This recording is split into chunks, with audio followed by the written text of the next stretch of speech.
shiur est dédié à la refoua shlema, le prompt rétablissement, la guérison complète de Hanina Nicole Bat Rachel. Betor Koshach Cholot Amo Israël. On parle un peu de la paracha, parachat Chayei Sarah. C'est la méthode du shidduch, messieurs. La Torah va parler sur des lignes du le shidduch, pas du siècle, du millénium de l'histoire, d'accord, le shidduch, du fils d'Abraham. Abraham, il a un fils, Yitzhak, c'est le tzaddik, n'est-ce pas, fils du tzaddik. Abraham, il est tzaddik, mais fils de pas un tzaddik. Là, on a un tzaddik, fils de tzaddik. Donc on veut trouver le meilleur shidduch qu'il puisse y avoir pour vous, Bézat Hashem, bientôt.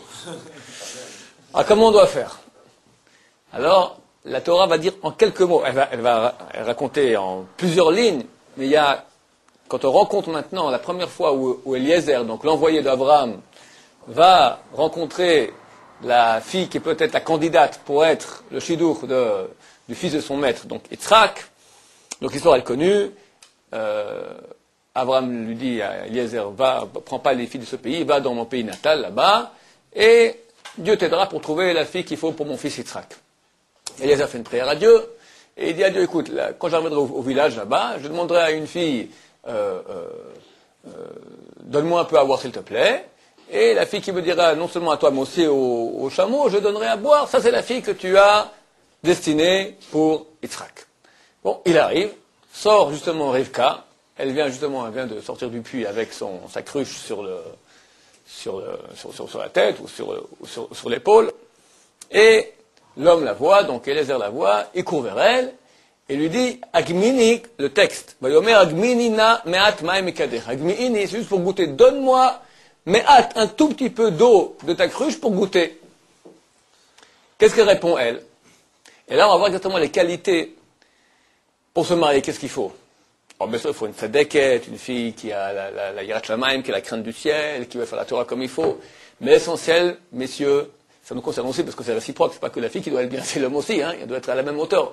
Les midot. Midot, ça veut dire les qualités d'âme dans la relation avec l'autre. Et là, la Torah va nous montrer, je trouve, sincèrement, j'ai préparé là un peu le cours, c'est extraordinaire. Chaque mot ici est plein d'enseignements sur les qualités d'âme, du respect de l'autre, du kavod. Honorer l'autre avec le grand A, parce que Dieu se trouve dans l'autre. L'autre, c'est Dieu, mais l'autre, il est aussi en face de moi. Tu es déjà en face de moi de quelqu'un à l'image de Dieu.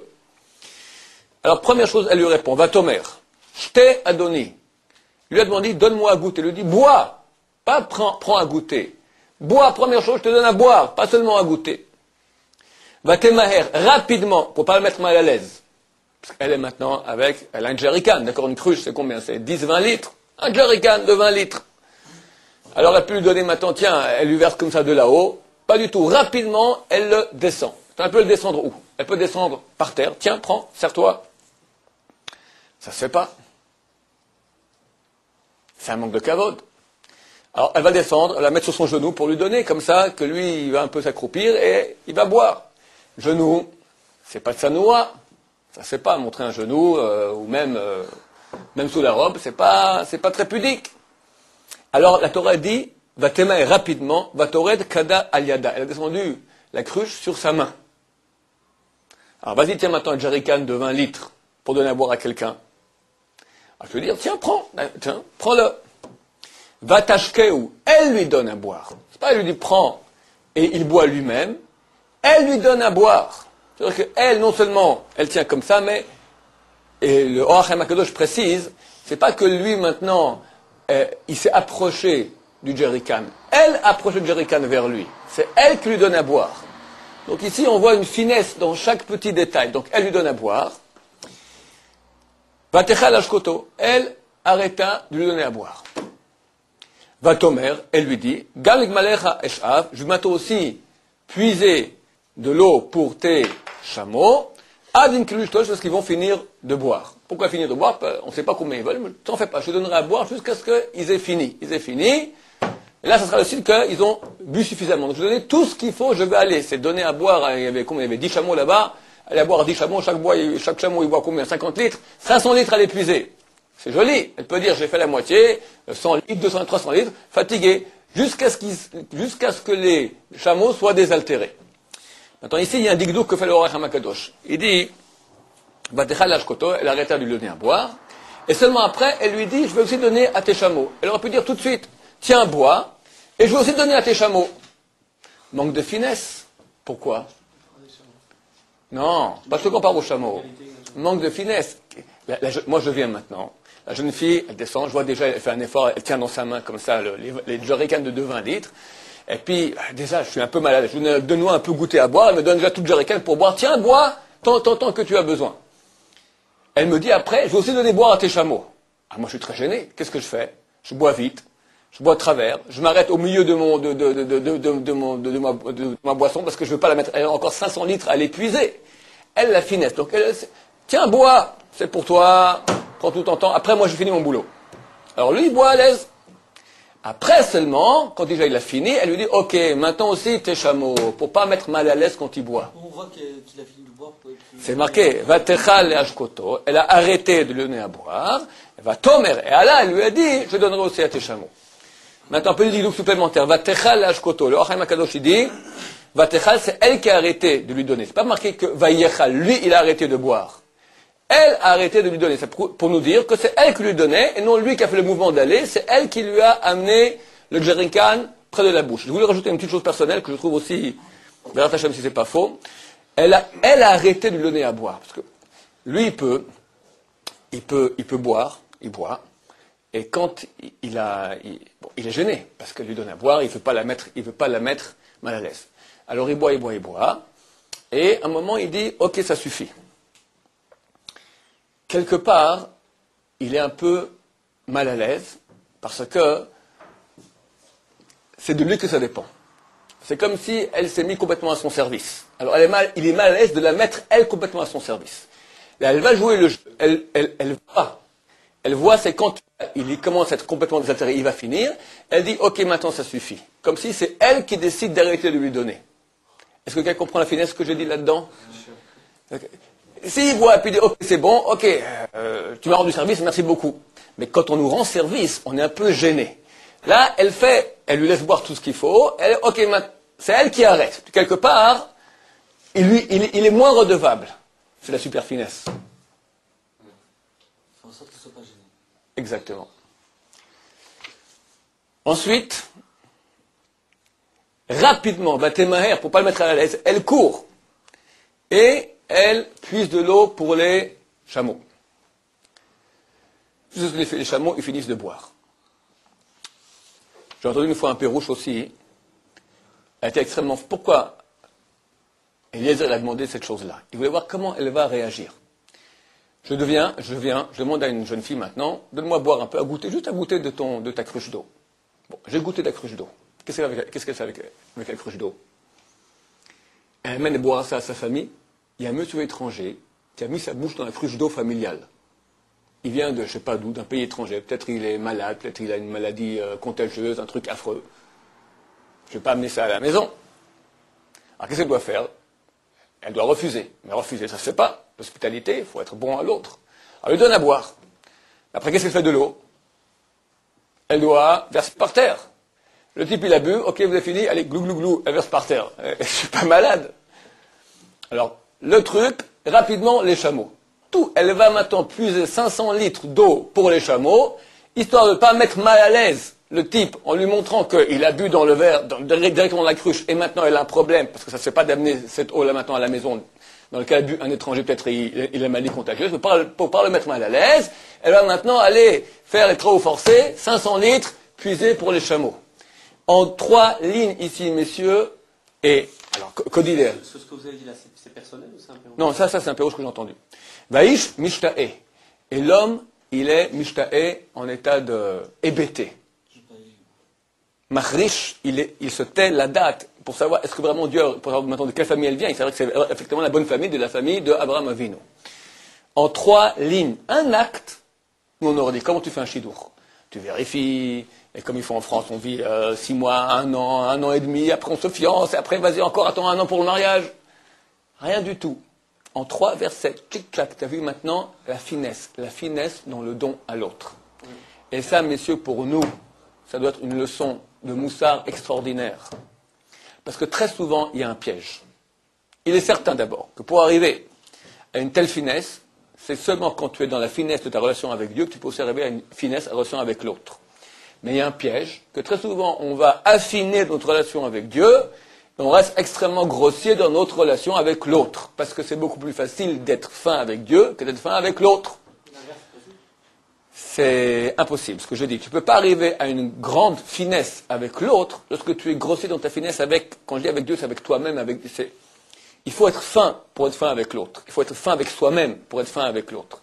La finesse avec soi-même, elle provient de ma relation avec moi-même, avec Dieu, avec ma richesse intérieure, avec ma spiritualité, avec le Créateur. Quand j'arrive à être très fin dans ma relation avec Dieu, où la vie a une valeur très grande dans chaque instant, dans chaque chose que je fais, chaque acte a une portée, alors mon acte, je peux commencer à faire attention à la relation avec l'autre. Beaucoup de gens disent, moi je fais de la personne, je n'ai jamais volé personne. Bon, c'est faux. C'est faux. Parce que le vol, quand tu regardes, c'est extrêmement facile de voler. Chazal disent que quand on parle des juifs pratiquants, la majorité vole. C'est pas qu'ils vont à l'étalage, ou bien, d'accord, je ne parle pas de ça. Mais c'est très facile. Tu dépasses quelqu'un à la queue, tu vas, je sais pas, tu vas à un service public où il faut payer, tu n'as pas d'argent, tu prends le service public, mais tu payeras 2 jours plus tard. Ok, tu as rendu. Mais quelqu'un t'a permis d'emprunter, tu as fait un emprunt, quelqu'un t'a permis d'emprunter, les gens vont aussi des fois au mikvé, d'accord, ils n'ont pas d'argent. Ok, ils trempent. Ils paieront après 2 jours. S'ils payent pas, bah là, c'est du vol. Mais t'as emprunté. Emprunter sans demander d'autorisation, la Gemara dit que c'est un issour de horaïta de vol, c'est du vol. Emprunter sans prendre la permission, c'est du vol. Gazlan. Alors les gens disent, je ne fais jamais de mal à personne. Ils font de la vente. La vente, c'est pas du vol. C'est pas du vol. Ce qu'on appelle la vente en France aujourd'hui. Hein, on est pour le commerce équitable. C'est pas facile. Quelqu'un il peut jouer la comédie aussi, faire genre il est poli et tout ça, et tout Bien ça sûr. pour avoir ce qu'il veut, et puis après, après il se laisse aller. La vraie finesse. Ah, tu parles dans un chidouk maintenant. Ouais. Ok. Il peut faire genre il est très aimable et tout ça, et puis après... Bon, ok, je te dis pas maintenant. Et c'est vrai qu'il y a des joueurs, mais à nous d'être fins pour voir. Tu sais, dans la relation à l'autre, on peut pas, non. On peut pas jouer la finesse dans la relation humaine si on n'est pas fin. C'est tellement un art.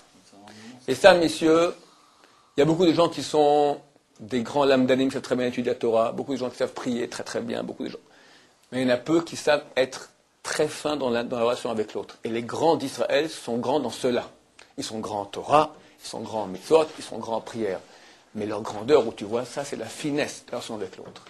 La hakpada, ça veut dire leur peur terrorisée de mettre quelqu'un mal à l'aise. La peur terrorisée de rater maintenant, de mettre quelqu'un au contraire, de l'honorer complètement. Chazal disent que Dieu a béni Israël du shalom. Hashem eret amo Israël b'shalom. Grand est le shalom, que c'est le clic, c'est l'ustensile par lequel Dieu veut donner la bracha au peuple d'Israël. Le shalom. Le shalom, c'est la relation qui est shalem, qui est parfaite avec l'autre. Shalom, c'est un des noms de Dieu. La présence de Dieu, elle vient lorsqu'il y a une relation parfaite avec l'autre. Et c'est dur, c'est extrêmement dur. Parce que pourquoi c'est dur? Parce que quand je fais avec Dieu, ok, Dieu je ne vois pas, moi je fais ce qu'il faut, je pense que je fais bien. À part la paresse que je dois peut-être vaincre, il n'y a pas grand-chose à vaincre. Dans la relation avec l'autre, il y a tout de suite une concurrence. Il y a tout de suite un bagage de relations agressives, d'orgueil, de concurrence. Il y a tellement de choses qui rentrent en compte qu'arriver à s'aplatir pour l'autre. Et combien la Torah, elle met en piédestal cette chose-là. On voit, les 3 anges viennent voir Abraham Avinu. Abraham Avinu, à cette époque-là, il a 99 ans. Et il est stérile. Il a eu un enfant avec sa servante Hagar. Mais de sa femme chérie Sarah, il n'y a toujours pas d'enfant. Sa femme... Oui, il n'a pas d'enfant avec ce que j'ai précisé. Il n'a pas d'enfant avec sa femme Sarah. Sarah a à l'époque 89 ans. Et imaginez l'amour qu'a Abraham Avinu avec Sarah. Abraham Avinu, c'est un gros calibre. avec Sarah. Sarah signifie princesse. C'était une princesse, une reine. Abraham est un roi et est une reine. Ça fait des années qu'ils prient pour avoir un enfant. Ils ont quitté leur pays ensemble, ils ont galéré, ils sont allés en Égypte ensemble, ils sont revenus ensemble, toujours main dans la main. Abraham et Sarah, c'est le prototype de l'union. De l'union, et surtout quand il y a de la souffrance. Quand il y a de la souffrance, alors ça unit beaucoup. Hélas, d'accord, c'est dans une vie de combat. Alors il y a une chose qui s'appelle le gibouche. Gibouche, c'est on leur fait 2-3 jours d'entraînement intensif. D'une souffrance terrible, après ça les colle ensemble, ça te colle ensemble, il y a une amitié indélébile. Et quand on a vécu des choses ensemble qui sont dures, ça te donne une amitié très grande. Abraham et Sarah ont vécu très difficilement, une vie difficile, ils n'ont pas d'enfants, ils prient tous les jours, ils espèrent. 2 fois, Sarah se fait kidnapper par le roi du pays dans lequel ils vont visiter. Abraham, il s'est jeté dans la fournaise, dans leur pays natal, etc. Ils ont beaucoup galéré. L'amour qu'ils ont entre les deux, extraordinaire. Extraordinaire. Maintenant, ils n'ont pas 20 ans. Ils ont presque un siècle, d'accord? Donc, pas besoin encore d'aller et réchauffer encore l'amour. L'amour est très grand, et à leur âge, bon, ça va, tout va très bien. Les 3 anges viennent et demandent la question. Première chose qu'ils disent, Abraham, Aye, Sarah Ishtecha, où est ta femme, Sarah? Chazal dit dans Baba Metzia, page 87, pourquoi ils demandent cette question? Les Chabeba al-Baala, il répond, Abraham, il répond, elle est dans l'attente, elle est pudique. Pour Abraham Avinu, la pudeur, c'est une qualité numéro 1. Pourquoi les anges demandent à Abraham, où est ta femme? Pour faire remarquer encore un peu plus, 1 milliardième en plus, Abraham Avinu, regarde ta femme, quelle reine c'est, elle est pudique. Chazal dit que les 3 anges viennent, et vous donner un exemple maintenant. Tu vas rapprocher 2 êtres. Et de quel... On ne parle pas maintenant, tu as fait le Shalom Bayit, ils sont maintenant à la rabbanoute, ils veulent divorcer, et tu les réconcilies. Ok, bravo. Ça, tout le monde comprend qu'ils sont en mitzvah. Ils sont super unis complètement, Abraham et Sarah. Ils ont pris un siècle de vie ensemble. Les anges voient qu'on peut encore plus, dans la finesse, dans l'infini du shalom. Shalom, c'est le nom de Dieu. On peut arriver à un shalom, une union entre 2 personnes qui est infinie. C'est une mitzvah énorme. Énorme. Combien Dieu il aime lorsque les gens s'aiment.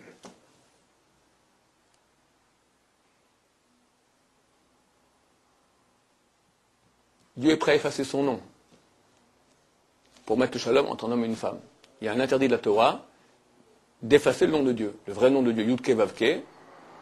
C'est interdit de le déchirer ou de l'effacer. Celui qui fait cela, il transgresse l'interdit de la Torah. Il y a une mitzvah. Lorsqu'il y a un problème, un homme, il suspecte sa femme de l'avoir trompé, il n'y a pas de preuve. Alors au temple, on l'amenait, on faisait toute une cérémonie pour définir si oui ou non elle avait trompé. Maintenant, avant de faire cela, on tentait de ne pas faire cela et de prouver que tout va très bien. Dans cette cérémonie, on écrivait un texte dans lequel était inscrit le nom de Dieu et on effaçait ce texte-là dans de l'eau qu'on faisait boire à la femme. Donc on efface le nom de Dieu. Tout le monde pose la question, comment tu peux effacer le nom de Dieu? Dieu est prêt à ce qu'on efface son nom pour mettre la paix entre 2 êtres. La Gemara, elle dit, le premier temple, pourquoi est-ce qu'il a été détruit? Parce qu'il y avait l'assassinat, l'idolâtrie, l'adultère. Le deuxième temple, pourquoi il a été détruit? Parce qu'il y avait sinatrinam, il y avait la haine gratuite, il n'y avait pas de shalom. Demande à Gemara lequel est le plus grave. Il dit, regarde, quel temple a été reconstruit, lequel n'a pas été reconstruit. Le premier temple qui a été détruit à cause d'idolâtrie, assassinat, adultère, a été reconstruit. Le deuxième temple est toujours détruit. C'est pour être aussi parce qu'il y a eu récidive. Récidive de quoi? De faute, quoi. On laisse une première fois, ok, on pardonne. Non. Chazal l'ont bien dit. Pourquoi le premier temple a été détruit? À cause des 3 péchés graves. Le deuxième a été détruit à cause de sinatrinam. Et il dit, la Gemara pose lequel est le plus grave, te dit, c'est le deuxième, parce que tu vois que le deuxième n'a pas été reconstruit. Pas à cause de récidive. Ce sont 2 raisons complètement différentes. Pardon? Ils ont fait tchouva, et sinatrinam n'ont pas fait tchouva. Moi, j'ai Ok. entendu qu'il était plus long le 2, parce que c'était une faute qui était beaucoup plus dure à réparer. Oui. C'est beaucoup plus dur, effectivement, c'est beaucoup plus dur à réparer, parce que de façon naturelle, on a une concurrence entre nous, c'est pas facile. Et la Gemara dit une chose affreuse, enfin terrible. Achav, c'était la Gestapo à l'époque. Alors, le roi juif, Gestapo anti-religieux. Tout ce qui était Torah, il a brûlé. Il partait en guerre, il gagnait. Et à l'époque, je ne sais plus de quel autre roi, qui était un grand sadique, que tout le monde c'était le roi à l'époque de Chizkiyahu. Chizkiyahu Amelech. À cette époque-là, tout le monde vit la Torah. La Torah, tout le monde était grand sadique, tout ça. Ils partaient en guerre, ils perdaient. Pourquoi? Parce qu'ils n'étaient pas unis. Tour de Babel, très bien. Tour de Babel, ils étaient unis, tous unis, maintenant on va aller se battre contre Dieu. Qu'est-ce qu'il fait Dieu? Il les disperse. Le déluge, quel était leur péché? Ils ont fait la rayot, ils ont volé, ils ont fait la rayot, les interdictions sexuelles, et Dieu les a complètement éliminés.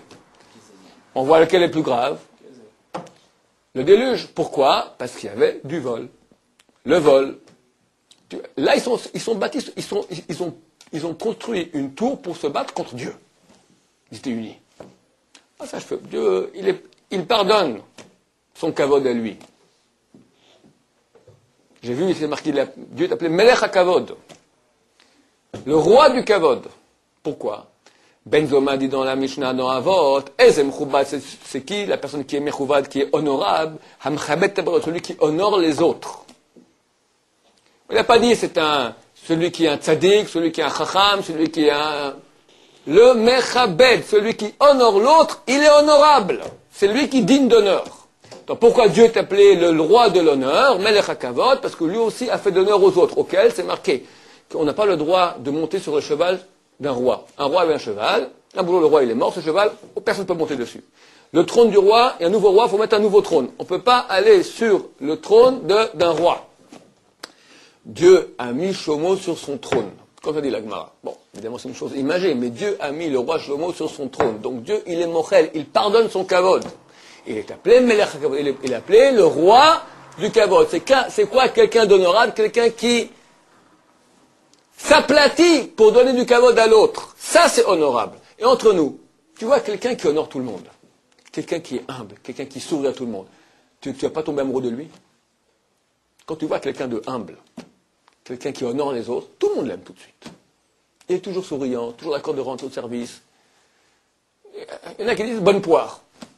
Ah, appelons bonne poire, d'accord, mais c'est une bonne, d'accord, et Dieu dit tu es bon. Ah, il n'est pas idiot. Hein?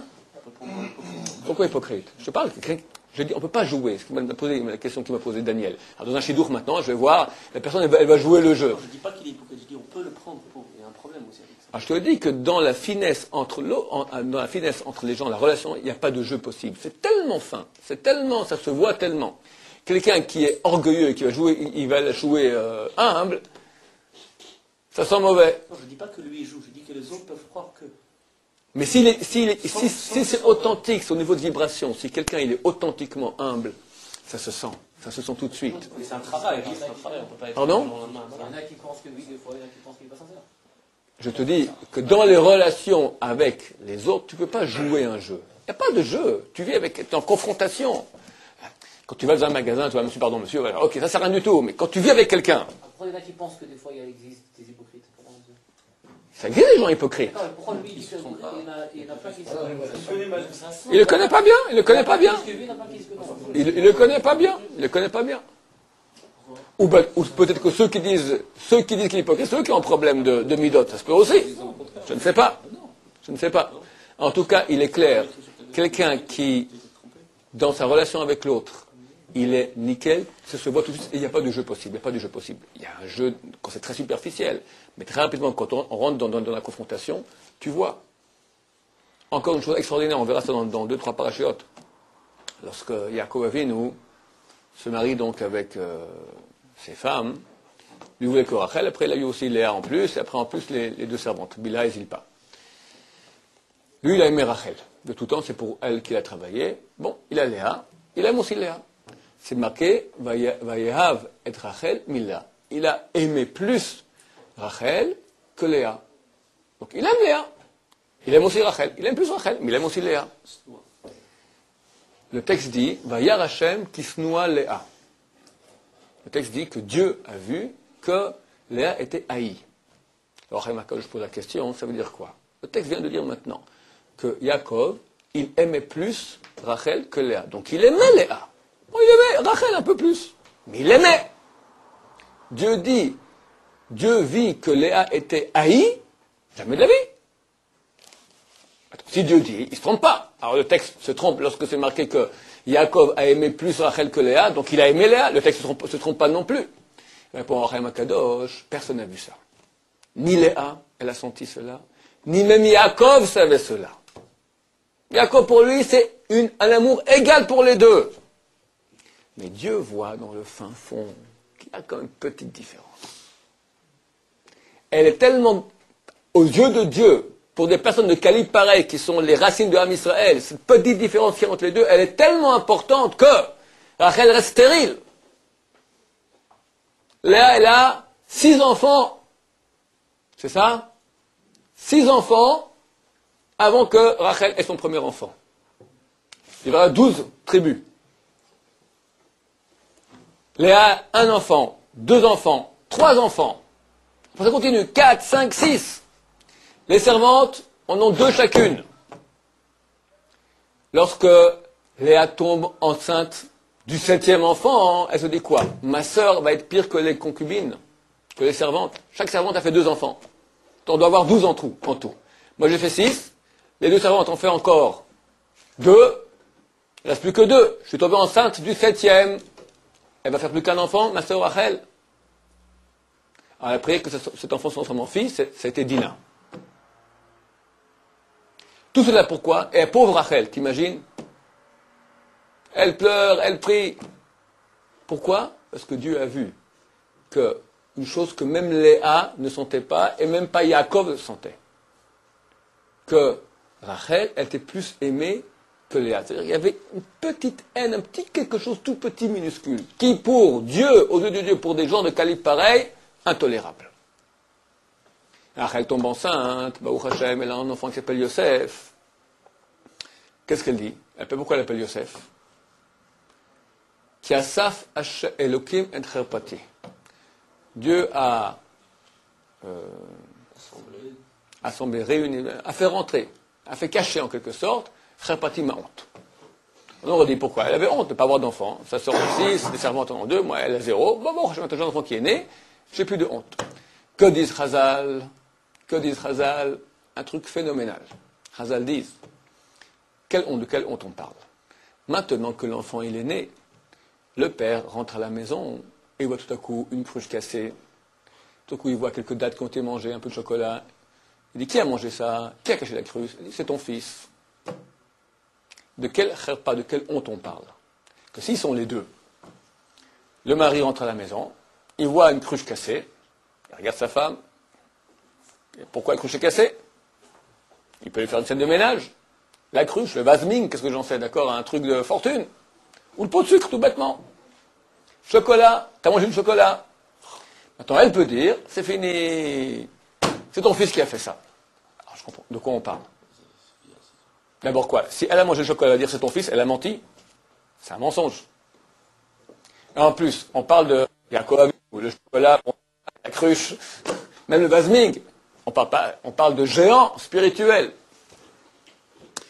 Réponse à mon avis, en tout cas, en ce qui concerne le mensonge. On parle d'un cas où il rentre à la maison, il ne sait pas ce qui s'est passé. Il ne sait pas si c'est le gosse ou si c'est la mère, sa femme. Il voit le pot de sucre par terre. C'est vraiment le fils qui l'a cassé.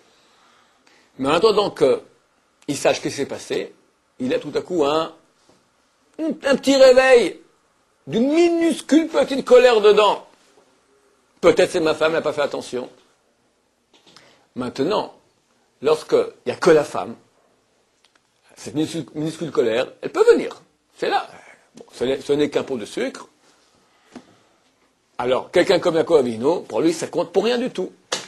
Mais néanmoins, lorsque le pot de sucre a été cassé par sa femme, ce petit minuscule colère qu'il peut avoir en lui, ça joue aussi.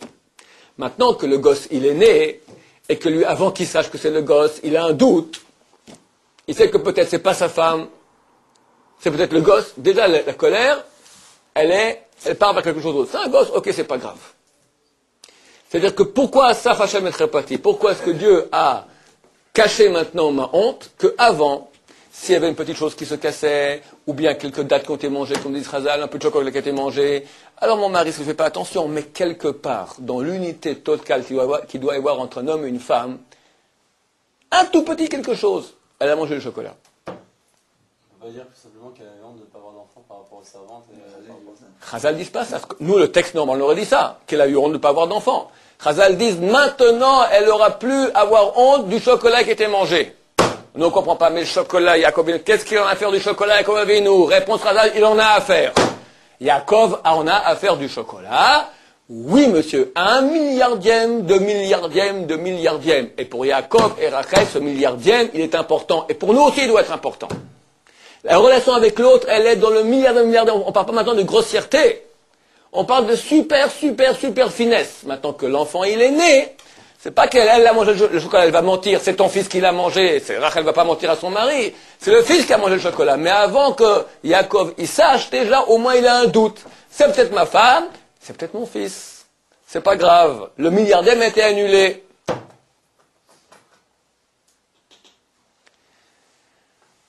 On a une mitzvah tous les jours.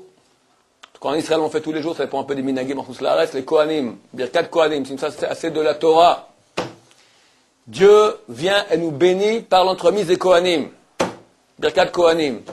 Comment finit la bracha des Kohanim?